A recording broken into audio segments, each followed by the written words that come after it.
தந்தை மகன் தூயாமையாரின் பெயராலே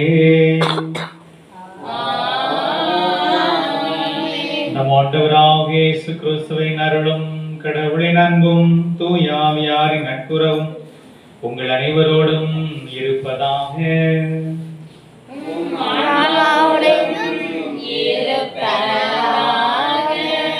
இந்த திருப்பலியானது பி. ராஜேந்திரன் கண்ணம்மாள் இவர்கள் குடும்பத்திற்கு இறைவன் செய்த அனைத்து நன்மைக்கு நன்றியாகும். பிள்ளைகளுடைய நல்வாழ்விலே இறைவன் பெரிதும் கருணை காட்டி சிறப்பு செய்வதற்காக நன்றி பலியாகும் இத்திருப்பலியாக ஒப்புக் கொடுக்கப்படுகிறது. மேலும் குடும்பத்தில் உள்ள ஒவ்வொருவரும் நல்ல உடல் சுகத்தோடு வாழவும் இருக்கவும், மன நிறைவான வாழ்க்கை பெற்றுக்கொள்ளவும், நல்ல தொழில் முன்னேற்றம் கிடைக்கவும், இன்றைக்கு மனம் விரும்புகிற மன்றாட்டுக்கு நிறைவாக பெற்று மகிழவும், பல்வேறு விதமான தேவைகளை வைத்திருக்கிற அவருடைய குடும்பத்தில் இன்னும் குதூகலம், சந்தோஷம், நிம்மதி, நிறை வாழ்வு அனைத்தும் பெற்று மகிழும். குறிப்பாக இவருடைய பேர பிள்ளைகள் மிக சிறப்பான விதத்திலே நன்கு படித்து திறமை உள்ளவர்களாக ஆற்றலுள்ளாக வளரவும் உயரவும் இத்திருப்பலியானது ஒப்புக் கொடுக்கப்படுகிறது. திருப்பலியை தகுதியான உள்ளத்தோடு கொண்டாட தடையாக இருக்கிற பாவங்களை அறிக்கையிட்டு மன்னிப்பு கேட்போம். எல்லாம் வல்ல இறைவனிடமும் நான்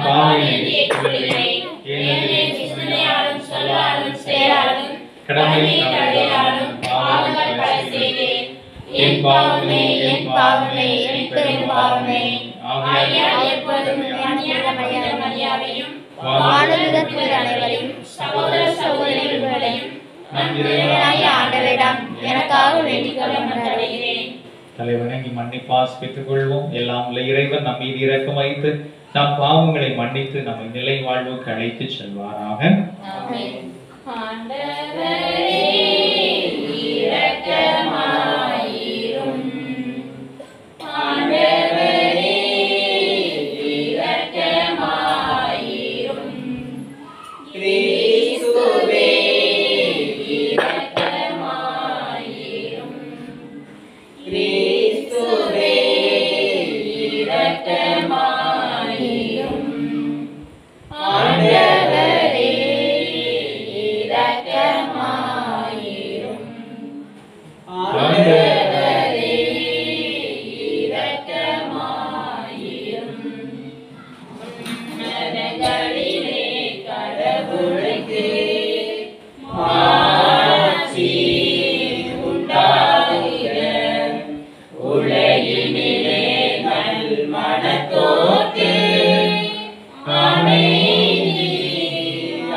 தந்தையாகிய இறைவன் மாட்சியில்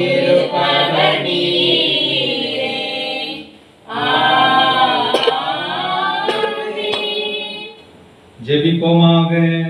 பேரிரக்கமுள்ள எங்கள் ஆண்டவரே, உம் பிள்ளைகளாகி நாங்கள் என்றும் மனநலம் உடல்நலம் பெற்று மகிழச் செய்தருளும்.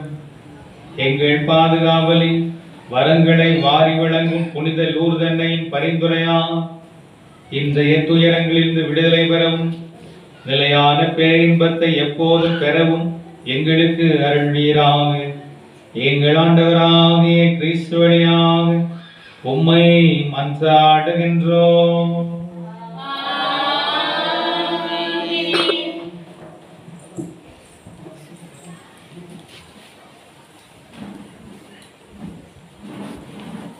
முதல் வாசகம்.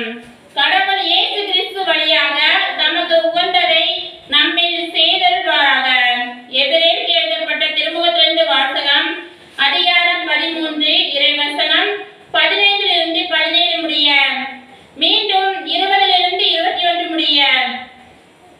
சகோதர சகோதரிகளே, இயேசு வழியாக எப்போது நாம் கடவுளுக்கு புகழ்ச்சி பலியை செலுத்துவோமாக. அவருடைய பெயரை அறிக்கையிடுவதன் வழியாக நம் உதடுகள் செலுத்தும் காணிக்கையே இப்புகழ்ச்சிக்கு பலியாகும். நன்மை செய்யவும் பகிர்ந்து வாழவும் மறவாதீர்கள். இவ்வகை பலிகளே கடவுளுக்கு உகந்தவை. உங்கள் தலைவர்களுக்கு கீழ்ப்படியுங்கள், அவர்களுக்கு பணிந்திருங்கள். அவர்கள் உங்களை பற்றி கணக்கு கொடுக்க வேண்டியிருப்பதால் உங்கள் நலனில் விழிப்பாய் இருக்கிறீர்கள். இப்பணி அவர்களுக்கு மகிழ்ச்சி உள்ளதாய் இருக்கும்படி நடந்து கொள்ளுங்கள். அவர்களுக்கு மனதுயர் தராதீர்கள். அவருடைய துயரம் உங்களுக்கு நலம் பயக்காது. என்றும் உள்ள உடன்படிக்கையின் இரத்தத்தால் ஆடுகளின் பேரும் ஆயரான நம் ஆண்டவர் இயேசுவை இறந்தோரிடமிருந்து எழுப்பியவர் அமைதியை அருளும் கடவுளே, ஆண்டவர் தம் திருவுளத்தை நீங்கள் நிறைவேற்றும்படி எல்லா நன்மையும் செய்வதற்கு உங்களை ஆயத்தப்படுத்தி இயேசு கிறிஸ்து வழியாக தமக்கு உகந்ததை நம்மில் செய்தவராக. இயேசு கிறிஸ்துவுக்கே என்றும் ஆட்சி உரித்தாக. ஆமென். இது ஆண்டவர் வழங்கும் அருள்வாக்கு. இறைவாவுக்கு நன்றி. கருவுரை பாடல். பல்லவி. ஆண்டவரே என் நாயர், எனக்கேதும் குறையில்லை. ஆண்டவரே என் நாயர், எனக்கேதும் குறையில்லை. ஆண்டவரே என் நாயர், எனக்கேதும் குறையில்லை. பசும்புல் வெளி மீது என்னை அவர் இளைப்பாறச் செய்வார். அமைதியான நீர்நிலைகளுக்கு என்னை அழைத்து செல்வார். பல்லவி. ஆண்டவரே நாயர், எனக்கேதும் குறையில்லை. அவர் எனக்கு புத்துயிர் அளிப்பார். தம் பெயருக்கேற்ப என்னை நீதி வழி நடத்திடுவார். மேலும் சாவின் இருசுள் பள்ளத்தாக்கில் நான் நடக்க நேர்ந்தாலும் நீர் என்னோடு இருப்பதால் எத்தீங்கிற்கும் அஞ்சிடேன். உன் கோலும் நெடுங்களையும் என்னை தேற்றும். பல்லவி. ஆண்டவரே என் நாயர், எனக்கு ஏதும் குறையில்லை. என்னுடைய எதிரிகளின் கண் முன்னே எனக்கு ஒரு விருந்தினை ஏற்பாடு செய்கின்றீர். என் தலையில் நறுமண தைலம் பூசுகின்றீர். எனது பாத்திரம் நிரம்பி வழிகின்றது. பல்லவி. ஆண்டவரே என் நாயர், எனக்கு ஏதும் குறையில்லை. உண்மையாகவே என் வாழ்நாள் எல்லாம் உம் அருள் நலமும் பேரன்பும் என்னை புடை சூழ்ந்து வரும். நானும் ஆண்டவரின் இல்லத்தில் நெடுநாள் வாழ்ந்திருப்பேன். பல்லவி. ஆண்டவரே என் நாயர், எனக்கு ஏதும் குறையில்லை. அல்லேலூயா அல்லேலூயா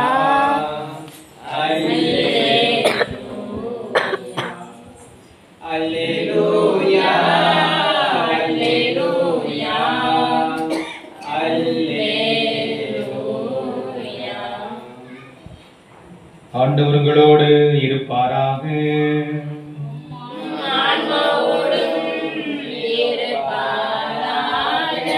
மார்க் எழுதிய தூய நற்செய்தியிலிருந்து வாசகம்.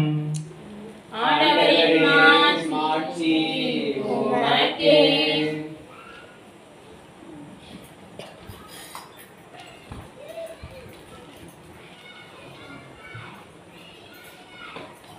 அதிகாரம் 6 இறைவார்த்தைகள் 30 தொடங்கி 34 முடிய. மார்க் செய்தி 6வது அதிகாரம் 30 முதல் 34 முடிய உள்ள உயிருள்ள வார்த்தைகள். திருத்தூதர்கள் இயேசுவிடம் வந்து கூடி தாங்கள் செய்தவை கற்பித்தவை எல்லாம் அவருக்கு தெரிவித்தார்கள். அவர் அவரிடம், நீங்கள் பாலைநிலத்திலுள்ள தனிமையான ஒரு இடத்துக்கு சென்று சற்று ஓய்விடுங்கள் என்றார். ஏனெனில் பலர் வருவதும் போவதுமா இருந்ததால் உண்பதற்கு கூட அவர்கள் நேரம் கிடைக்கவில்லை. அவ்வாறு அவர்கள் படகேறி பாலைநிலத்திலுள்ள தனிமையான ஒரு இடத்துக்கு சென்றார்கள். அவர்கள் புறப்பட்டு போவதை மக்கள் பார்த்தார்கள். பலர் அவர்கள் இன்னார் என்று தெரிந்து கொண்டு எல்லா நகர்களிலிருந்தும் கால்நடையாக கூட்டமாய் ஓடி அவர்களுக்கு முன் அங்கு வந்து சேர்ந்தனர். அவர் கரையில் இறங்கிய போது பிறந்தெல்லாம் மக்களை கண்டார். அவர்கள் ஆயிரம் ஆடுகளைப் போல் இருந்ததால் அவர்கள் மீது பறி கொண்டு அவர்களுக்கு பலவற்றை கற்பித்தார். ஆண்டவரின் அருள்வாக்கு. கிறிஸ்துவே உமக்கு புகழ்.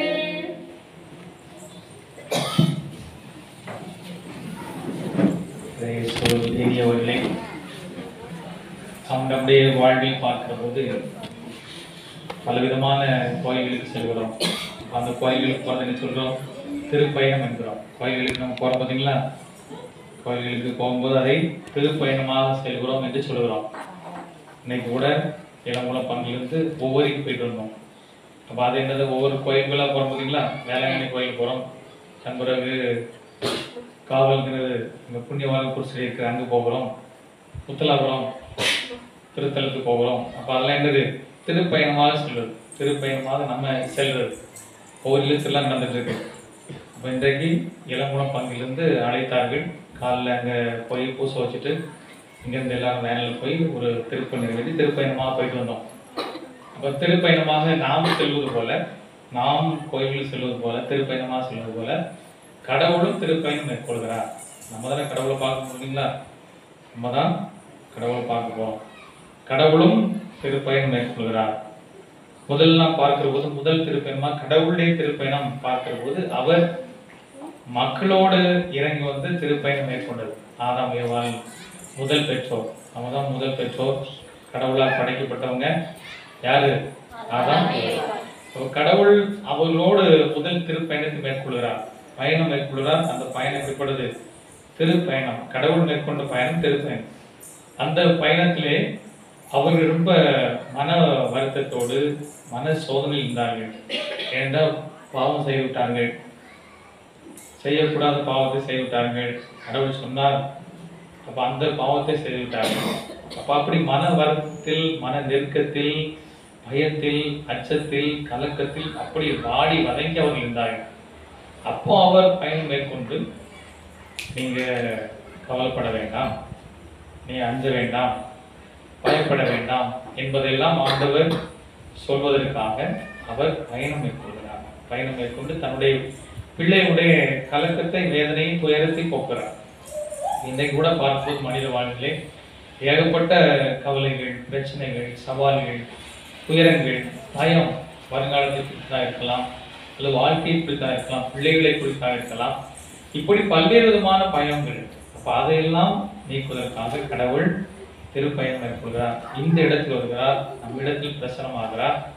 பிரசனமாகி இதோ உலகம் முடியும் வரை என்னால் நான் உங்களோடு இருப்பேன்.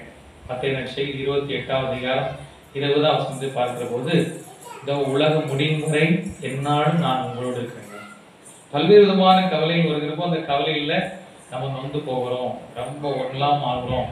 அப்ப அப்படிப்பட்ட நிலையில் இருக்கிற நமக்கு அவர் பயணம் மேற்கொண்டு அதற்காகவே இப்போது இன்றைக்கு இறங்கி வந்து அந்த கவலை நீக்குவதற்காக இன்றைக்கு வந்து, அந்த பிரச்சனை நீக்குவதற்காக இன்றைக்கு வந்து ரொம்ப துயரமாக பல நாட்களாக போட்டு மனதிலே போட்டு ஊற்றி கொண்டிருக்கிறீர்களே, அதை நீக்குவதற்காக இன்றைக்கு அவர் பிரசனமாக. யாரெல்லாம் நம்புறீங்க? கைது மூவாகும். யாருக்கெல்லாம் புரியுது? புரியலையா? புரியுதா? நம் வாழ்க்கையில் ஏற்படுகிற இந்த பிரச்சனையா இருக்கலாம், சவாலா இருக்கலாம், இதெல்லாம் அதை நீக்குவதற்காக கடவுள் இன்றைக்கு இங்கு பிரசனமாக இருக்கிறார். அவர் திருப்பயணம் வந்து நம்முடைய சவால்களை நீக்குவதற்காக இருக்கிறார். ஏன்னா மனித வாழ்க்கையை தொட்டு பார்க்கிற போது, நம்முடைய வாழ்க்கைக்குள்ள ஊடி பார்க்கிற போது ஏற்பட்ட சிக்கல்களும் பிரச்சனைகளும் இருக்கின்றன. அதான் ஒரு நோயா இருக்கலாம், அல்லது பேயா இருக்கலாம், அல்லது சாத்தான் கட்டுகளா இருக்கலாம், அல்லது சொல்ல முடியாத பிரச்சனையா இருக்கலாம். இப்படி பலவிதமான பிரச்சனைகள். அப்ப அந்த பிரச்சனையிலிருந்து ஒருவேளை ஒன்னில்லாத நிலைக்கு போயிருக்கலாம், ஒரு தனிமைக்கு போயிருக்கலாம், யாருமே இல்லாத நிலைக்கு போயிருக்கலாம். அப்ப அப்படி யாருமே இல்லாத நிலைக்கு புரியுதா அவங்க ஒரு மறைவாக இருந்தார்கள். அப்பதான் கடவுள் கேட்கிறார், அதான் நீ எங்கே இருக்கிறாய்? தொடக்க நூல் 3ஆம் அதிகாரம் 9ஆம் வசனத்தை பார்க்கிறோம், நீ எங்கே இருக்கிறாய்? நம் வாழ்விலும் பார்க்கிற போது ஒரு நெருக்கடியான ஒரு சூழ்நிலை, எதுவுமே சொல்ல முடியாத ஒரு சூழ்நிலை, வெளியே அதை சொல்ல முடியாத பிரச்சனைகள் இருக்கலாம். அப்படிப்பட்ட நபரை சந்தித்து அதை நம்ம பெயரை சொல்லி கூட எங்க இருக்கிற கவலைப்படாத நான் உன்னோடு இருக்கிறேன் என்பதை ஆண்டவர் இன்றைக்கு சொல்கிறார். அப்ப அந்த ஒரு மகிழ்ச்சி கடவுள் இன்றைக்கு இங்க வந்த எல்லாருக்குமே மிக சிறப்பான விதத்தில் அருள் தருவார், ஆசீர்வாதம் தருவார். திருப்பாடல் 34:10 சொல்கிறது, சிங்கு குட்டிகள் பட்டினி கிடக்கலாம், ஆனா ஆண்டவரை தேடுவோருக்கோ ஒரு நன்மையும் குறைப்படும். யாரெல்லாம் கடவுளை தேடி வந்திருக்காங்களோ அவங்களுக்கு ஒரு நன்மையும் குறையப்படாது. அப்ப அந்த குறையப்படாத தன்மை என்பது நம் வாழ்வில் மிக நிறைவாக இருக்கிற போது அது சிறப்பாக இருக்கும். அப்ப நம்முடைய பிரச்சனைகள், கவலைகள், இதைகளை தீர்ப்பதற்காக இறைவன் பிரசன்னமா வருகிறார். அவர் பிரசன்னமா வரணும். அப்ப அது ரொம்ப முக்கியமானது. நீங்க வாழ்க்கை நினைக்கிற போது நமக்கு யாரும் இல்லை, நம்ம வாழ்க்கையில ஒரு மாதிரி இருக்கலாம் நினைக்கலாம், நினைத்துக்கிட்டு இருக்கலாம். பலருடைய வாழ்வு அப்படி இருக்கலாம். அதில் குறிப்பா உங்க வாழ்வு தனிப்பட்ட விதத்தில் அப்படி இருக்கலாம். எனக்கு இந்த பிரச்சனை இருக்கு, எனக்கு இந்த கவலை இருக்கு, எனக்கு இந்த பயம் இருக்கு, எனக்கு இந்த நோய் இருக்கு, எனக்கு இந்த துயரம் இருக்கு அப்படின்னு இருக்கலாம். அப்ப அதற்காகவே அவர் திரும்ப யாராவது உங்க வீட்டுல இதுக்காகவே சிறப்பாக வரும்போது, ஏமா இந்த பிரச்சனை இருக்கு, அதை தீர்க்க தான் வந்தேன் அப்படின்னு சொல்லும்போது எப்படி இருக்கும் உங்களுக்கு? அவ்வளோ சந்தோஷமா இருக்கும். அதே மாதிரிதான் கடவுள் நினைவு. இப்ப இந்த செய்தி சொல்லப்படுதுன்னா உங்களுக்காகத்தான். ரொம்ப நெருக்கடிக்குள்ளா இருக்கீங்களே, ரொம்ப ஒரு வேதனை இருக்கீங்களே, அல்லது ஒரு பாவமா இருக்கலாம், அந்த பாவத்தில் கூட வெளியே வர முடியாம இருக்கலாம். அது கடவுள் கவலைப்படாது, வெளியே வருவ, எழுந்துப்ப, நீ பிரகாசிப்ப, உன் வாழ்க்கை எழும்போம், நீங்க பழைய நிலைமைக்கு வருவீங்க, நீங்க உயருவீங்க, நீங்க வாழ்க்கையில பெரிய அற்புதங்களை காண்பீர்கள் என்று ஆசிரியத்து கடவுள் திருப்பேன் மேற்கொள்ளும். அப்போ ஒருவேளை நீங்க ரொம்ப சோகமா வந்திருக்கலாம், முதல்ல இதுக்கு ஒரு விடுதலை இல்லையே, ஒரு முடிவே இல்லைன்னு வந்திருக்கலாம். இப்போ உங்களுக்கு பதில் கிடைச்சிட்டா, பதில் கிடைச்சதுன்னு கை தூக்குவோம். ரைட். இப்போ பதில் ஆக்டிவா பங்கெடுக்குன்னா கை தூக்க தான் வைக்கணும். சின்ன பிள்ளைங்க மாதிரி தான் செஞ்சா அது நல்ல எக்ஸசைஸ். பார்த்தீங்களா, கை தூக்குறது, வலது கை தூக்குறது, இடது கை தூக்குறது ஒரு நல்ல எக்ஸசைஸ். அது கண்டிப்பா வேணும். அப்ப கடவுள் கண்டிப்பாக அவர் பயணம் இருக்கிறார். நாம் ஒரு விரக்தியான ஒரு சூழ்நிலை போகலாம். என்ன ஆயிடுச்சுன்னா, கடவுள் சாப்பிடக்கூடாதுன்னு சொன்னார் பார்த்தீங்களா, இந்த கனியை சாப்பிட்டாங்க. ஏன்னா எல்லாம் சொகுசான வாழ்க்கை கொடுத்துருந்தார் கடவுள். ரொம்ப சொகுசான ஏதேன் தோட்டத்தில் ரொம்ப சொகுசான வாழ்க்கை கொடுத்துட்டார். அப்படி அவர் தெளிவா சொன்னார். தெளிவா சொன்னதை வந்து அவங்க தெளிவா காமிச்சிட்டாங்க. அப்ப எப்படி இருக்கும்? அப்ப ரொம்ப விரக்தியா வந்துட்டாங்க. இப்படி நம்ம பண்ணிட்டோமே கடவுள். அப்ப அப்படி இந்த விரக்தி இருக்கும்போதுதான் கடவுள் தேடி போறார். கடவுள் தேடி போய் எங்க இருக்க அப்படின்னு சொல்லி தேடி போய் அவங்கள கூட்டு வந்து அவங்களை அரவணைத்து அவங்களே வழிநடத்துறாங்க. கடவுள் வழிநடத்துறாங்க. அதே போலதான் நம்ம வாழ்க்கையில பார்க்கிறது ஒரு பாவத்தின் காரணமாக அல்லது வாழ்வில் ஏற்படும் சூழ்நிலை காரணமாக ரொம்ப விரக்தியான ஒரு சூழ்நிலை என்பது வருகிறது. எல்லாருக்கும் வாழ்க்கையில விரக்தி வருகிறது, எல்லோருக்கும் வாழ்க்கையில வேதனை வருகிறது. வாழ்வில் நடைபெறுகிற துன்பங்களா இருக்கலாம், அல்லது குடும்பத்தில் ஏற்பட பிரச்சனையா இருக்கலாம், நம்முடைய தனிப்பட்ட வாழ்வாக இருக்கலாம், அல்லது பிள்ளைகளுடைய வாழ்வாக இருக்கலாம், குடும்பத்தில் நடைபெற அசம்பிரதாயம் இருக்கலாம். இவற்றின் காரணமாக விரக்தி என்பது வருகிறது. அப்ப விரக்தி வரும்போது நம்ம எப்படி ஆயிடும்? தனிமை போயிடும். ரொம்ப தனிமை போய் யாரும் வேண்டாம்னு சொல்லி கடவுள் அப்படிலாம் போவோம். அப்ப அப்படிப்பட்ட சூழலை கடவுள் அறிகிறார். கடவுள் அறிந்து நான் இருக்கிறேன். அதை எப்போ வரைக்கும்? இதோ உலகம் முடியும் வரை என்னால் நான். இப்ப இது பழைய ஏற்பாட்டில் கடவுள். இரண்டாவதாக புதிய ஏற்பாட்டில் பார்க்கிற போது, புதிய ஏற்பாட்டில் ஆண்டவர் இயேசு கிறிஸ்து திருப்பயணம் மேற்கொள்கிறார். அவர் விண்ணகத்தில் இருந்த கடவுள் மண்ணகத்தில் வருகிறார். மண்ணகத்தில் வந்து பிறக்கிறார். அதைத்தான் நம்ம எப்படி கொண்டாடுறோம்? கிறிஸ்துமஸா கொண்டாடுறோம்.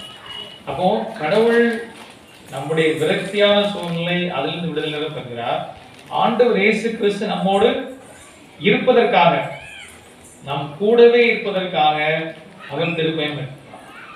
கடவுளை அவங்க யாருமே பார்க்கல. இந்த கடவுளை பார்க்க முடியுது, இந்த கடவுளோட இருக்க முடியுது, இந்த கடவுளுடைய குரலை கேட்க முடியுது. இவர் இயேசு கிறிஸ்து திருப்பயணம் மேற்கொள்கிறார். அது எதற்காக? நம்மை வாழ்வில் உயர்த்த. மத்தேயு நற்செய்தி 1:22 சொல்கிறது, இம்மானுவேல். இம்மானுவேல் என்றால் என்ன? கடவுள் நம்மோடு இருக்கிறார். கடவுள் நம்மோடு எப்போதுமே இருக்கிறார். நம்ம விட்டு விலகாத கடவுளாக இருக்கிறார். நம்ம எப்போதுமே கவனிக்கிற கடவுளாக இருக்கிறார். அதுதான் நம்ம பார்ப்போம். திருப்பாடல் 121:4 சொல்கிறோம், இதோ இஸ்ரேலை காக்கிற கடவுள் கண்ணையோதும் இல்லை, உறங்குவதும் இல்லை, தூங்குவதும் இல்லை. அப்ப அந்த கடவுள் எப்போதும் நம்மோடு சிறப்பாக இருக்கிறார். அது நமக்கு தெரியும். அந்த கடவுள் நம்மோடு நம் அருகிலே. அதுதான் படகுல சீடர்கள் பேசோட போயிட்டு இருக்காங்க பார்த்தீங்களா? அப்ப நல்ல புயல் அடிக்குதா? அப்ப அவங்க என்ன சொல்றாங்க? சாக போறோமே, சாக போறோம், கவலை இல்லையா?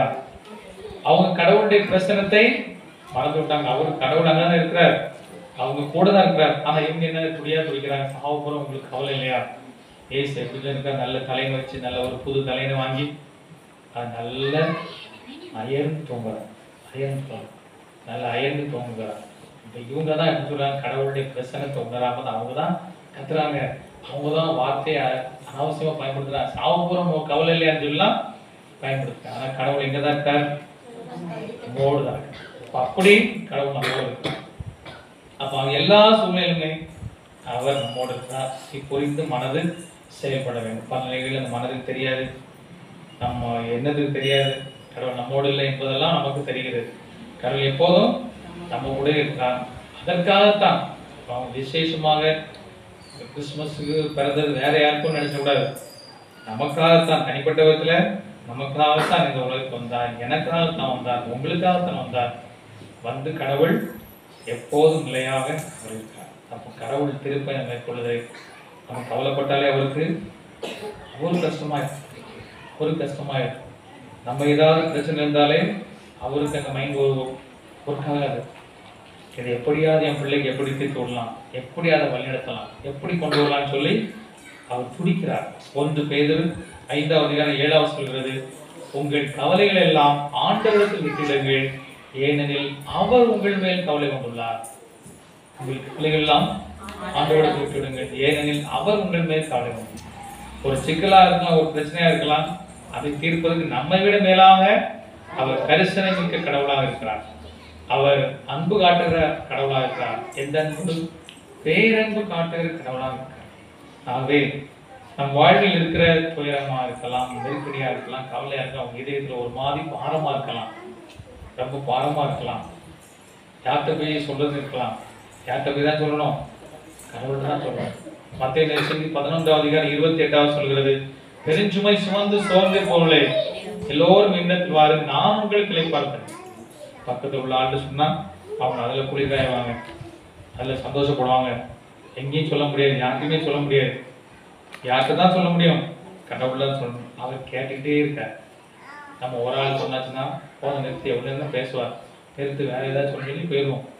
ஆனா கடவுள் எவ்வளவு நேரம் பேசினாலும் அவ்வளோ ஆர்வமா கேட்கிறார். அந்த கடவுள் தான் நம்ம சொல்றது கிடையாது. அங்க போன்ல 1000 மணி நேரம் பேசுவோம், 1/2 மணி நேரம் பேசுவோம், 1 மணி நேரம் பேசுவோம். சில பேருக்கு கோயிலுக்கு வந்தா கூட கோயில அடுத்த பேசுவோம், கடவுள்கிட்ட பேசுவோம், குசுன்னு பேசுவோம். அதுதான் நம்ம லைஃப். ஆனா அவர் எல்லா நேரத்திலும் நம்ம மௌனமாக அவரோடு பேசணும். அதை பேசுறது எப்படி கேட்கிறார்? அழகா பொறுமையா. நீ தான் ஒரு நேரத்துல கூட நீ வளவுடன் பேசுற, நிறுத்து, நீ பேசுறது இப்படி ஓவரா பேசுற நிறுத்து சொல்லவே மாட்டார், வெளியே சொல்ல மாட்டார். மக்கள் உங்க சொந்த உறவு கூட வெளியே சொல்லி அதில் எப்படி மகிழலாம் என்று இருப்பாங்க. ஆனா கடவுள் அப்படியே கிடையாது, அப்படி கிடையாது. கடவுள்கிட்ட வந்துட்டோம்னா அதற்கான காரியத்தை செயல்படுறதுக்கு அவர் ரொம்ப வேகமா செயல்படுறார். நம்ம கடவுள்கிட்ட போகலன்னா அவர் எதுவுமே செய்ய முடியாது. அந்த பவர், அந்த அற்புதத்தை நம்ம சொந்த ஊருக்கு போறார். சொந்த ஊருக்கு போகணுன்னே அவங்க எல்லாரும் என்ன கடவுளுடைய அந்த பெரிய சக்தியை கண்டுபிடிக்க முடியல. இவர் நம்ம ஊருக்காரர் தானே, இவரு அப்பா அம்மா தெரியாதா, அண்ணா தங்கச்சி தெரியாதா, இப்படி சொல்லிட்டாங்க. இப்படி சொன்னதுனால அங்க பைபிள் என்ன சொல்லியிருக்குது? அங்கு அவரால் எதையுமே செய்ய முடியும். கடவுள் அவ்வளவு பெரிய சக்தி மிக்க கடவுளாக இருக்கிறார். நமக்கா வருகிறார், எனக்கா வருகிறார். ஏன் எஸ்ஐயா 43:4 சொல்கிறார், என் பார்வையில் நீ விலையேற பெற்றவர். உங்களுக்கு ரொம்ப விலை கொண்டது எது இந்த உலகத்துல? நீங்க உங்க பார்வையில் ரொம்ப விலை கொண்டது யாரு? ஏசப்பான்னு வாயில தான் சொல்றீங்க, கொஞ்ச நேரம் கேட்டா தெரிஞ்சு போயிடும். கொஞ்சம் ஒரு 5 பவுன் தங்கியா வச்சுட்டு ஏசப்பா படத்தை வச்சுட்டாலும் எதுதான் எடுப்பிய? 2ல 1 எடுக்கணும். எது எடுப்பிய? அங்க பார்க்க கூட மாட்டேன். முன்னாடியாவது அங்கங்க பார்ப்பாங்க ஆளுங்க. இப்ப வேகம் எல்லாம் எடுப்போம். ஒரு 1000 ரூபாய் செல்போன் வச்சாலுமே செல்போன் தான் போகும்போது தவிர ஏசப்பாங்க அவர் பாட்டு தான் இருப்பாரு. நம்ம வாழ்க்கையில ரொம்ப சிறப்பா கடவுளை நம்ம பற்றிக்கொண்டோம்னா என்ன ஆயிரும்? வாழ்வில் மிகப்பெரிய மேன்மையான காரியம் கிடைக்கும். அவர் எப்போது நம்ம நினைவாக இருக்கார். நமக்கு தான் இந்த உலகத்தில் உள்ள பொருட்கள் விலை மதிப்பது, தங்கமா இருக்கலாம், பணமா இருக்கலாம், இதான் நமக்கு அது பெருசு. ஆனா அவருக்கு என் பார்வையில் நீ விலையேற பெற்றவர். எஸ்ஐயா 43:4 சொல்ல பாருங்க, என் பார்வையில் விலையேற பெற்றவர். You are very costly. ரொம்ப விலை கொண்டது. எனக்கு ரொம்ப விலை கொண்டது யாரு? எனக்கு ரொம்ப விலை கொண்டது யாரு? ஆமா நீ சொல்லி நம்ம ஒருத்தரையும் சொல்றாரு, ஒவ்வொருத்தரையும் பார்த்து சொல்றாரு, எனக்கு ரொம்ப ரேட் கொண்ட ஆள் நீ தான்.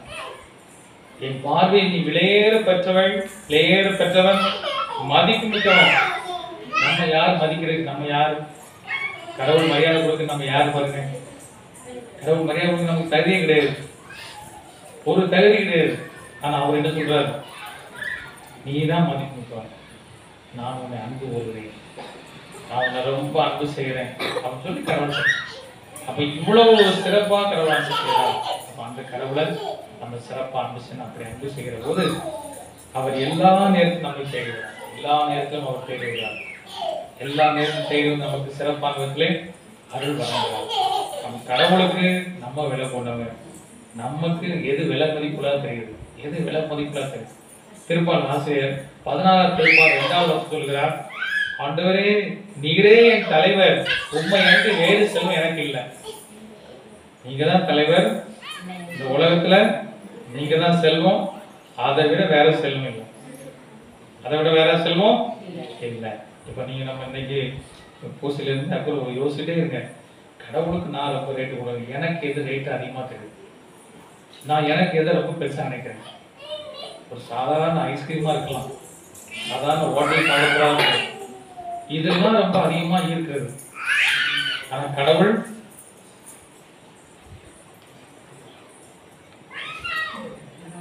நீங்க சொல்லணும், என்னாச்சு? கடவுள் முக்கியமா தெரியவில்லை, நம்ம விலை மதிப்பு தெரியவில்லை. அப்ப அதை நம்ம சிறப்பா பரிசை பார்க்கிறோம். அந்த மேலான அன்பு தெரிகிறது. அப்ப அந்த மேலான அன்பு தெரிஞ்சா நம்ம விரக்தி, வேதனை எல்லாமே இருக்காது. கடவுளை தேடாத உள்ளம் இருக்கும் ஒரு பாலைவனம், நீர் இல்லாத உள்ளம் ஒரு பாலைவனம். பாலைவனத்துல என்ன இருக்கும்? தண்ணி கிடைக்காது, வெறுமையா இருக்கும், வறட்சி இருக்கும், எதுவுமே சிறப்பா வாழ முடியாது. பாலைவனத்துல போய் நம்ம ஒரு சந்தோஷமா இருக்கணுமா? போனோன்னு முகம் சோர்வாயிடும், அப்படி ஆயிடும். அந்த நிலை இல்லாம கடவுளை தேர்ந்தெடுக்க ரொம்ப சிறப்பா திருப்பால் ஆசிரியர் 42வது திருப்பால் 1வது சொல்லுங்க பாருங்க, கலைமா நீரோடைக்கா ஏங்கி கழிப்பது போல இறைவா என் நெஞ்சம் உமக்கா ஏங்கி தவிக்கும். ஒரு தண்ணி தாகமா இருக்கு, ஒரு மானுக்கு கலைமா இருக்கு, தண்ணி தாகமா இருக்கு, என்னமெல்லாம் இருக்கும், தண்ணி தண்ணி தண்ணி தண்ணின்னு இருக்கும். அந்த மான் தண்ணிக்காக ஏங்கி தவிப்பது இறைவா என் நெஞ்சம் இறைவா இறைவா இறைவான்னு சொல்லி உம்மை நோக்கி ஏங்கி தவிக்கின்றது. எவ்வளவு அழகான வரி பாருங்க, எவ்வளவு அழகான ஆன்மீகம், எவ்வளவு அழகா கண்டுபிடிச்சிருக்காரு பாருங்க. இதான் உண்மையான கண்டுபிடிப்பு. எவ்வளவு அழகா கண்டுபிடிச்சிருக்காரு. இந்த மான் நீர்க்காக தேடுவது போல என் நெஞ்சம் உமக்கா தேடுகிறார். அப்ப அந்த தேடுதல், அந்த ஒரு ஆசை, அருவம் தான் கடவுள் நம்ம நிச்சயமா பார்க்க முடியுது. அப்போ எல்லா நேரத்திலும் கடவுளுடைய பிரசன்னம் நம்மோடு இருக்கிற அனுபவம். அப்ப அந்த திருப்பயணம், அவர் நம்ம தேடி வராத திருப்பயணம், அதுவும் வெற்றிடும். அவர் தேடி வருகிறது நமக்கு எப்போது பலன் கொடுக்கிறது? நம்ம அதற்கு வாங்க அப்படின்னு சொல்லி அதற்கான இதய கதவை, அதற்கான உள்ளத்து கதவை திறந்துள்ள போது இது நமக்கு ஆசீர்வாதமாக கிடைக்கிறது.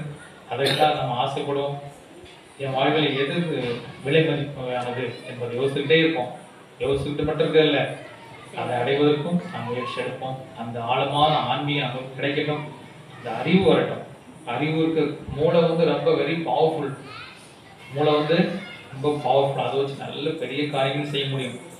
இதை நல்ல அறிவை பயன்படுத்தினா ஆண்டவர் அடையும். அதை பயன்படுத்துவோம், அடைவோம். நம் வாழ்வில் ஆனந்தமும் அக்களிப்பும் வரட்டும். ஆமென். எல்லாம் தருகின்றேன் தந்தாய் என்னையும் தருகின்றேன். எல்லாம் தருகின்றேன் தந்தாய் என்னையும் தருகின்றேன். இயற்கையில மலர்கள் பறித்து தருவேன் உமக்கு காணிக்கை. இயற்கையில மலர்கள் பறித்து தருவேன் உமக்கு காணிக்கை. உழைப்பின் பயனாய் கிடைத்த பொருளை என்னோடு இணைத்து தருகின்றேன். என்னோடு இணைத்து தருகின்றேன். எல்லாம் தருகின்றேன் தந்தாய் என்னையும் தருகின்றேன். பிறருக்காக வாழ்வதில் நாளும் என்னையே உம்மிடம் தருகின்றேன். பிறருக்காக வாழ்வதில் நாளும் என்னையே உம்மிடம் தருகின்றேன். பிறரின் சுமையை விரும்பி சுமக்க என்னையும் தகுதியாக்குவாய். என்னையும் தகுதியாக்குவாய். எல்லாம் தருகின்றேன் தந்தாய் என்னையும் தருகின்றேன். அன்பிற்கே சகோதர சகோதரிகளே, என்னுடைய உங்களுடைய மானை திருப்பலி எல்லாம் உள்ள தந்தையாக இறைவனுக்கு ஏற்றதாபடி மன்றாடுங்கள். ஆண்டவர் தமது பேரின் புகழ்ச்சிக்காகவும் மாட்சிக்காகவும் நமது நன்மைக்காகவும் புனித திரு அவை அனைத்து நலனுக்காகவும் உமது கையிலிருந்து இப்பணியை ஏற்றுக்கொள்வாராக. ஆற்றல் நிறைந்த ஆண்டவரே, எங்கள் பாதுகாவலின் புனித லூர்தனையும் திருவிழாவில் நாங்கள் உமக்கு அளிக்கும் காணிக்கைகளை ஏற்றருளும். இதனால் நாங்கள் உம் திருவிழப்படி வாழ்ந்து என்றும் உமக்கு வந்த பிள்ளைகளாக மாறுவோமாக. எங்கள் ஆண்டவராகிய கிறிஸ்து வழியாக உம்மை மன்றாடுகின்றோம்.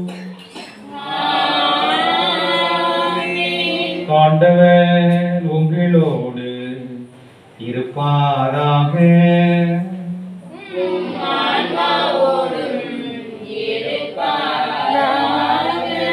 இதயங்களை மேலே எழுப்புங்கள்.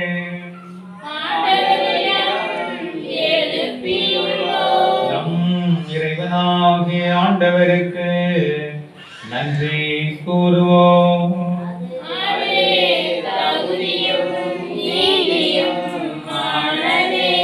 ஆண்டவரை தூயவரான தந்தையே, என்றும் உள்ள எல்லாம் வல்ல இறைவா, எந்நாளும் எவ்விடத்திலும் நாங்கள் உமக்கு நன்றி செலுத்துவதும் எங்கள் பாதுகாவலை வரங்களை வாரி வழங்கும் புனித லூர்தனை விழாவை நாங்கள் உம்மை போற்றி புகழ்ந்து மாட்சிப்படுத்துவதும் மெய்யாகவே தகுதியும் நீதியுமாகும்.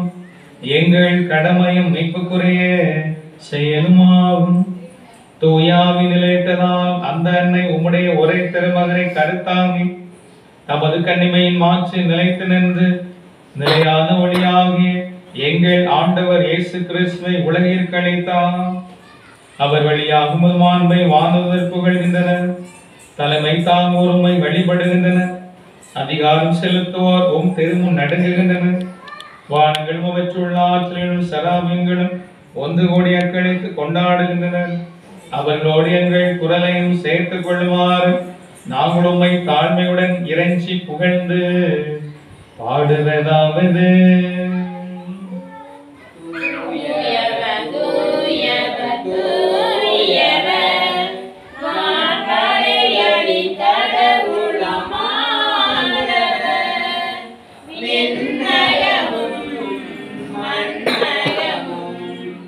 உமது மாட்சியால் நிறைந்துள்ள ஓசன்னா உன்னதங்களிலே ஓசன்னா ஆண்டவர் பெயரால் வருகிறவர் ஆசி பெற்றவர் உன்னதங்களிலே ஓசன்னா உன்னதங்களிலே ஓசன்னா. ஆண்டவரே, நீர் மெய்யாகவே தூயவர், தூய்மை அனைத்துக்கும் மூச்சு ஆகுமுடைய ஆவியை பொழிந்து காணிக்கைகளை தூய்மைப்படுத்த வேண்டுகிறோம். இவ்வாறு எங்கள் ஆண்டவர் இயேசு கிறிஸ்துவின் உடலும் இரத்தமுமாக எங்களுக்கு இவை மாறுவனமாக. அவர் பாடுபட உளம் கணிந்து தம்மை கையளித்த போது அப்பத்தை எடுத்து நன்றி செலுத்தி அதை பிட்டு தாம் சீடர்களுக்கு அளித்து கூறியதாவது: அனைவரும் எழுந்து பெற்று உண்ணுங்கள், ஏனெனில் இது உங்களுக்காக கையளிக்கப்படும் என் உடல்.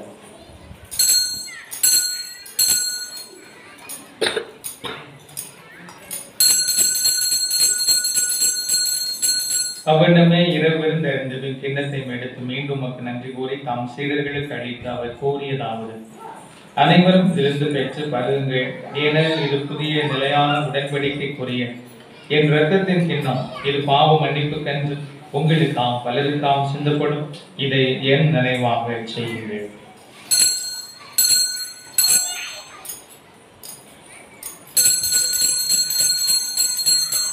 நம்பிக்கையின் மறைபொருள்.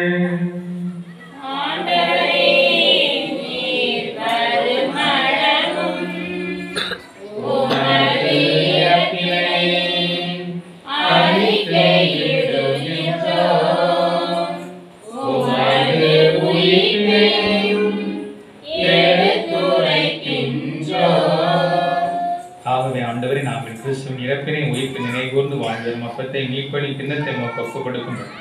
உம் திருமுறைன்று உமக்கு ஊழிய புரிய தகுந்தவர்களை எங்களை ஏற்றுக்கொண்டே நினைவில் உமக்கு நன்றி செலுத்துவோம். மேலும் கிறிஸ்துவின் உடலின் இரத்தத்தில் பங்குள்ளும் எங்களை தூய் ஆவியார் ஒன்று சேர்க்க வேண்டுமென உம்மை தாழ்மையை மன்றாடுகிறோம். ஆண்டவரை உலகெங்கும் பரவியிருக்கும் போது திரு அவை நினைவூர்ந்த எங்கள் திருத்தந்தை பிரான்சிஸ், எங்கள் ஆயர் ஸ்டீபன், எல்லா திருநிலையினர் நாம் அனைவரோடும் உமது திரு அவை அன்பில் நிறைவேற செய்தது. அன்பின் ஆண்டவரே, இன்றைக்கு திருப்பிழையை சிறப்பு செய்கிற ராஜேந்திரன் கண்ணம்மாள் குடும்பத்திற்கு நீர் இதுவரை செய்த நன்மைகளுக்காக கரம் குவித்து முழந்தால் படி நன்றி செலுத்திக் கொண்டிருக்கிறார். தொடர்ந்து இந்த ஆண்டு முழுவதுமாக நீர் மிக சிறப்பான விதத்தில் காக்க போறீர், முன்னெடுத்த போறீர், நல்ல தொழில் முன்னேற்றத்தை கொடுக்க போறீர், மன நிறைவான மகிழ்ச்சியான வாழ்வு கொடுக்க போறீர். அதற்காக நன்றி செலுத்துகிறார். தொடர்ந்து உள்ளத்து விருப்பத்தை நிறைவேற்றி கொடுக்கிறார். குடும்பத்தில் ஒவ்வொருவருமாக வந்து மன்றாடி கொண்டிருக்கிறார்கள். அவர்கள் மனம் விரும்புகிற, மனம் தேவைப்படுகிற எல்லா மாற்றாட்டுகளையும் நிறைவாக பெறுவார்களாம். படித்துக் கொண்டிருக்கிற பிள்ளைகள் ஒவ்வொரு நல்ல முறையில் படித்து மிக சிறப்பான நிலையை அடைவார்களாக. குடும்ப தேவையான சந்தோஷம், நிம்மதி இவை அனைத்தையும் கொடுத்து நிறைவாக ஆசிரியக்கிறாங்க. ஒவ்வொரு முறை முழந்தால் படிட்டு எதையெல்லாம் கேட்கிறார்கள் அதையெல்லாம் பெற்று மகிழ்வார்களாக. இந்த திருவிழா தித்திப்பையும் மகிழ்ச்சி நிறைவாக கொடுக்கலாம். மேலும் உயிர்த்தல் விதனோக்கும் துயில்களும் எங்கள் சகோதரர் சகோதரிகளையும் இறந்தோர் அனைவரையும் இரக்கத்தும் நினைகூர்ந்து உமது திருமுக ஒளியில் ஏற்றர்கள். எங்கள் அனைவரும் இரக்கமாயும் கடவுளின் கன்னித்தாயும் வடக்கு உஜனாரின் வரங்களை வாரி வழங்கும் புனித லூர்தன்னை, அவருடைய கணவரான புனித யோசேப்பு, புனித திருத்தோல்கள் இவ்வுலகில் மக்களாக இருந்தோம் ஆகிய புனிதர் அனைவரோடும் நாம் நிலை வாழ்வில் பங்குள்ளும் தகுதி பெற்று உம் திருமகன் இயேசு கிறிஸ்து வழியாக உம்மை புகழ்ந்தேற்கும் வரம்பொருள உம்மை மன்றாடுகிறோம்.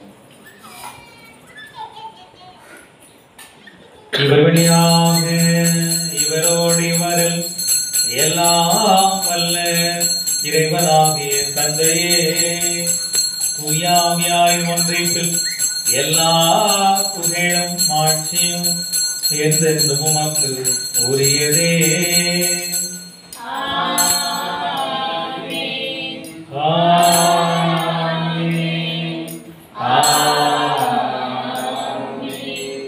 மீட்பரின் கட்டளையால் கற்பிக்கப்பட்டு இறை படிப்பினையால் பயிற்சி பெற்ற நாம் மகிழ்ந்து பாடுவோம்.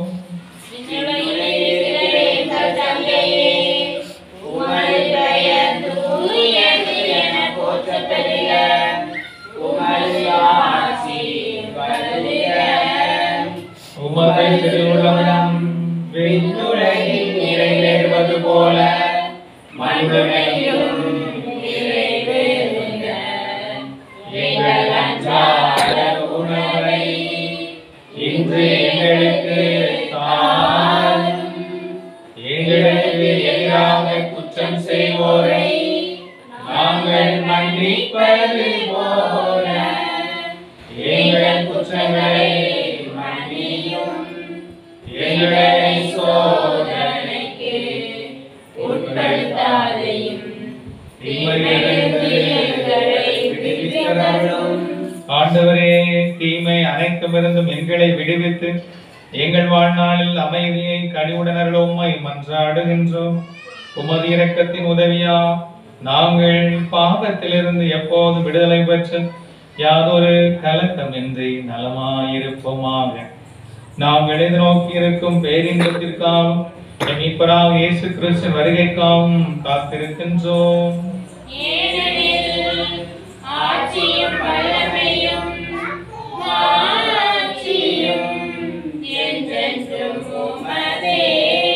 ஆண்டவரே இயேசு கிறிஸ்துவே, அமைதி உங்களுக்கு விட்டு செல்கிறேன், என் அமைதியை உங்களுக்கு அளிக்கிறேன் என்று உம் திருத்தோர்களுக்கு மொழிந்தீரே. எங்கள் பாவங்களை பாராமல் உமது திரு அவை நம்பிக்கையை கண்ணோக்கி உமது திருவுளத்திற்கு ஏற்ப அதற்கு அமைதி ஒற்றுமையும் அளித்தரும். என்றென்று வாழ்ந்து ஆட்சி செய்கின்றவர் நீரே. ஆண்டோடைய அமைதி உங்களோடு என்றும் இருப்பதாக.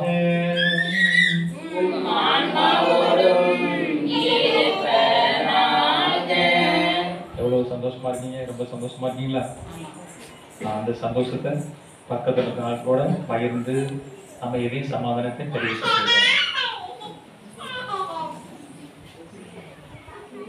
உலகின் பாவம் போக்கும் இறைவனின் திரு செம்மறியே, எம்மேல் இரக்கமையும் உலகின் பாவம் போக்கும் இறைவனின் திரு செம்மறியே, எம்மேல் இரக்கமையும் உலகின் பாவம் போக்கும் இறைவனின் திரு செம்மறியே, எமக்கு அமைதியருளும். இதோ இயேசு கிறிஸ்து, இவரே உலகின் பாவங்களை போக்குறவர். இந்த செம்மறியின் விருதுக்கு அழைக்கப்பட்ட நாம் அனைவரும் பேறு பெற்றோம். ஆண்டவரே, நீர் என்னிடத்தில் எழுந்தருள நான் நான் தகுதியற்றவர். ஆனால் ஆனால் ஒரு வார்த்தை மட்டும் சொல்லியதும் எனது ஆன்மா நலமடையும்.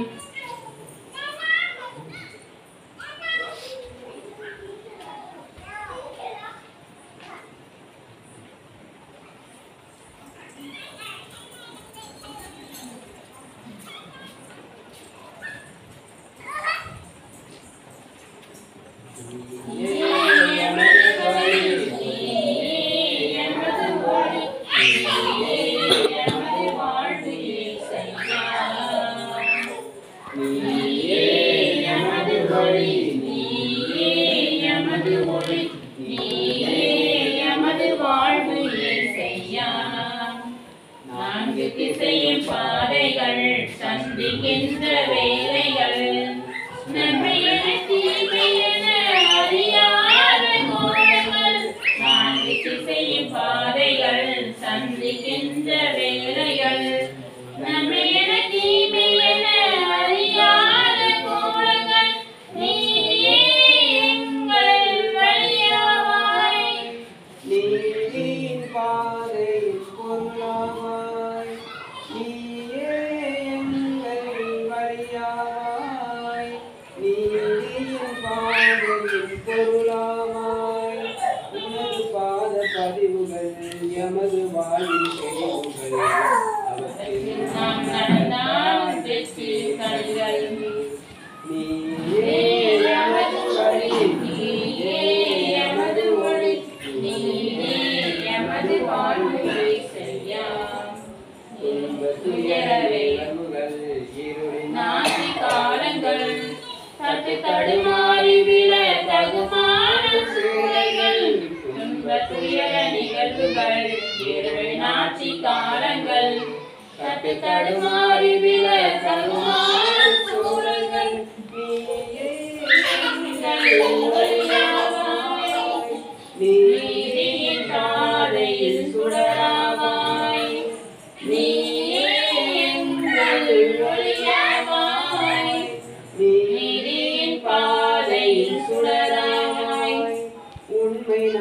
போற்றிட பொய்மை எங்கும் போற்றிட உண்மையின் இறைவா உமதருள் தாரும்.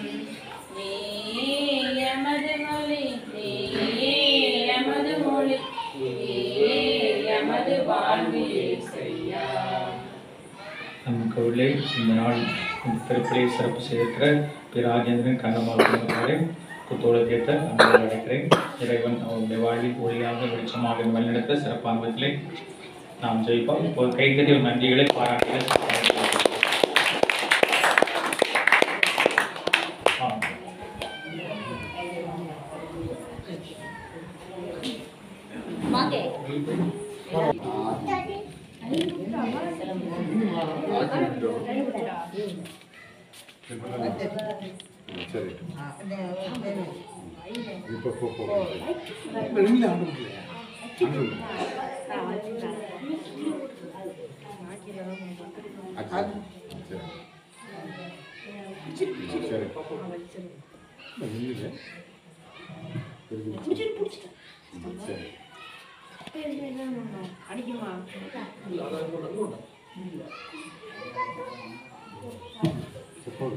உங்களுக்கு ஒரு மீண்டும் ஒரு முறை மிக சிறப்பான நினைவுபடுத்துகிறேன். 4:45 மணிக்கு திருப்பலி ஆரம்பமாகும்.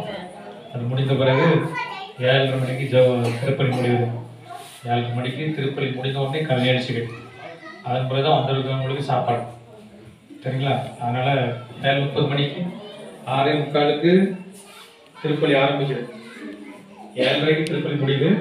7:30 முடிந்த உடனே கலை நிகழ்ச்சிகள். 8 வரை கலை நிகழ்ச்சிகள். அது 1 மணி தான் லைட்டாக போனால் 8:30 முடிக்கணும். அது பிறகு சாப்பாடு 9 மணிக்கு அவங்க எல்லாரும் சேர்ந்து வீட்டுக்கு போகணும். சரிங்களா? ஏன்னா அடுத்த நாள் ஸ்கூல் இருக்கு பார்த்தீங்களா?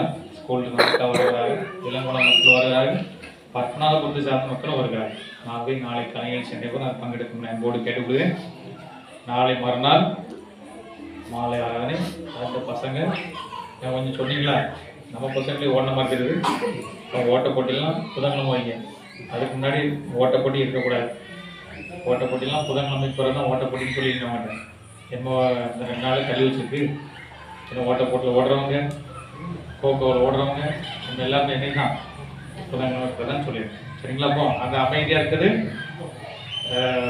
அவங்க வழிபாடு நடக்கும்போது ஒரு குண்டூசி விழுந்தாலும் கேட்கணும். அந்த அளவுக்கு அமைதி இருக்கும். சரிங்களா? நான் ஒரு குண்டூசி போட்டு பார்ப்பேன். அந்த நேரத்தில் போட்டு பார்ப்பேன் சட்டம் இருக்காங்க. அதை போட்டால் கேட்கணும். அந்த அளவுக்கு அமைதி இருக்கணும். அதை நான் எப்போ எத்தனை நாளாக சொல்லியிருக்கேன் பார்த்தீங்களா? ஒரு நாளும் சொல்லிகிட்டே இருக்கேன். அப்போ நீங்கள் அதை எப்படி இருப்பீங்க? அதை சொல்லிட்டா ரொம்ப சீரியஸாக எடுப்பீங்க. அப்படி தானே? அந்த காலத்தில் வாங்கி அந்த காலம் போடாம மக்கள் வடகுஜினான்னு கிடையாது. எனக்கு எல்லாரும் தெரியும். இந்த காலில் வாங்கி அந்த காலில் போட முடியும். இல்லை, அதை சீரியஸ் எடுத்து பண்ணணும். அப்போ அதுக்கு எப்பவுமே நம்ம முயற்சி கொடுத்துருங்க. அடுத்த நாள் பார்த்தீங்கன்னா இல்லை, இப்பவுமே நம்ம பிள்ளைங்க அமைதியாக வைக்கணும், நம்ம அமைதியாக இருக்கணும். அப்படிதானே? நான் சொல்கிறது 100க்கு 100 ரொம்ப நீங்கள் தலையாடுறீங்களே. நீங்கள் சொல்கிறது 100க்கு 50 150% உங்கள் உபாதம். அந்த அளவுக்கு என்ன நம்ம அமைதியாக இருக்கணும், நம்ம பிள்ளைங்களை அமைதியாக வைக்கணும். அப்புறம் அவங்ககிட்ட சொல்லணும். சரிங்களா? இப்போ 200% உண்மை ஆகிட்டோம், 100க்கு 200 ஆகிட்டோம். ஆமாம், அந்த அளவுக்கு உண்மை. நாங்களே பேசியிருக்கோம், எங்கள் பிள்ளைகள் வேலை விடுறோம் அப்படின்னு. அதனால் இன்றைக்கி என்ன ஒரு நாள் இருக்குது. நீட்டாக அமைதியாக வந்து ஃபாதர் வெளியேருந்து வராங்க, பெரிய ஃபாதர் வராங்க நம்ம ஊருக்கு. இப்போ அவங்க வந்து சிறப்பு வழிபாடு. அது மட்டும் இல்லை, வேறு ஊர்லேருந்து வராங்க. அவங்க எல்லாருமே யாருமே கடவுளில் வணங்குறதுக்கு யாரும் கிடையாது.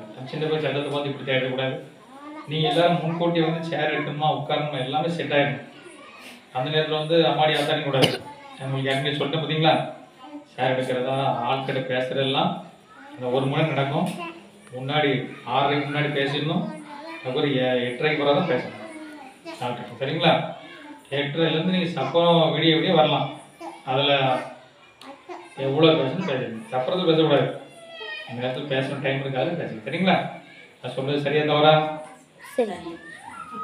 ரொம்ப நம்மளை குத்திட்டாரு அப்படின்னு உண்மையை பேசுறாங்க பார்த்தீங்களா? வழிபாடு என்னுடைய கடமை. அது இன்னைக்கு பார்த்தீங்களா, இன்னைக்கு வாசம் பார்த்தீங்களா? அவங்க உங்களுக்கு கடவுளுக்கு கணக்கு கொடுக்கணும்னு சொல்லி வந்து பார்த்தீங்களா? அவங்க விழிப்பாடு மன்னாடு அவங்க கடவுளுக்கு கணக்கு கொடுக்கணும். அதில் அவங்க சொல்றதை கேளுங்க. நான் நீங்கள் கேட்காத மக்கள், நீங்கள் ரொம்ப அழகாக கேட்பீங்க.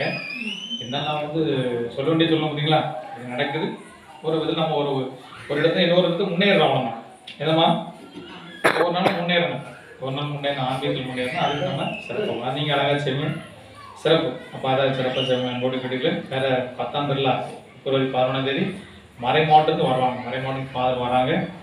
மறை மாவட்டத்துக்கு நம்முடைய உதவியை நீங்கள் இப்போ ரெடி பண்ணுறதுக்கு சொல்லிடுங்க, சரிங்களா? எல்லாம் ரெடி பண்ணி வச்சுருங்க. அவங்க வரும்போது 11ஆம் தேதி ஃபாதர் எங்களுடைய குடும்ப சார்பான்னு சொல்லி கொடுத்துருங்க. சரி, நம்ம முடிஞ்சது ஏற்கனவே சொல்லியிருங்க, அதை கண்டிப்பாக எடுத்து வச்சு கொடுத்துருங்க. நன்றி கூறி மன்றாடுவோமாக.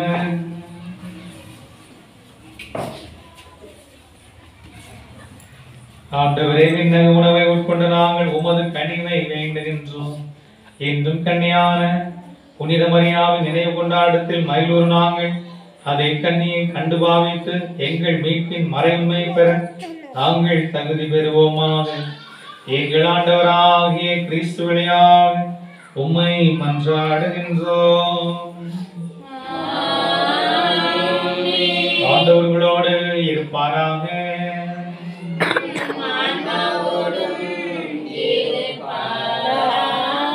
எல்லாம் வல்ல இறைவன் தந்தை, மகன், தூய ஆவியா நம் அனைவரையும் ஆசீர்வதிப்பாராக.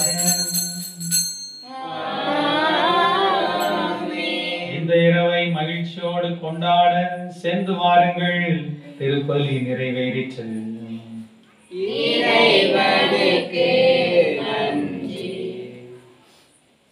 ஞானம் நிறை கண்ணியே, நாதனை தாங்கிய ஆலயமே, ஞானம் நிறை கண்ணியே, மாண்புயரே தூண்களுமாய், மாண்புயரே தூண்களுமாய், பலிபீடமுமாய் அலங்கரித்தாயே, ஞானம் நிறை கண்ணியே, பாத நிழலே அணுகா, பாதுகாத்தார் உன்னையே பரமன், பாவ நிழலே அணுகா, தாயுதரன்பே தரித்திடவே, தாயுதரன்பே தரித்திடவே, தனதோரமலம் சலமென கொண்ட ஞானம் நிறை கண்ணியே, நாதனை தாங்கிய ஆலயமே, ஞானம் நிறை கண்ணியே. அஜீஷ்ட சிலுவை அடையாளத்தினால் எங்கள் சத்துக்களும் நீங்கள் ரட்சித்துக் கொள்ள நீங்கள் சர்வேஸ்வரா பிதா சுதன் பரிசுத்த ஆவியின் பெயராலே ஆமென்.